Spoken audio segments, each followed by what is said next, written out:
How's it going, guys? I made a few more changes to the drone, as you can see.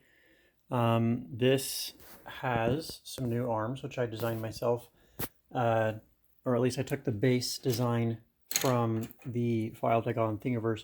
This is what the arms were. This is what they did look like. And so they came out just like that, kind of straight. And so I took this file and first I lengthened them, which maybe you saw my video a few days ago, and it looked kind of like a funny, kind of like an H shape, you know. And so I actually took that file again and extended it a little bit further and then bent it.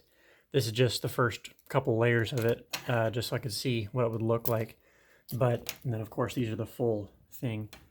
So I lengthened it and then I bent it right here as well so that it would come out more like at an angle like that, and it looks more like an X shape. And the reason I did that is because I needed to improve the stability of it, because the battery weighs kind of a lot, and then the breadboard weighs a little bit, but really, I mean, almost nothing compared to the size of that battery.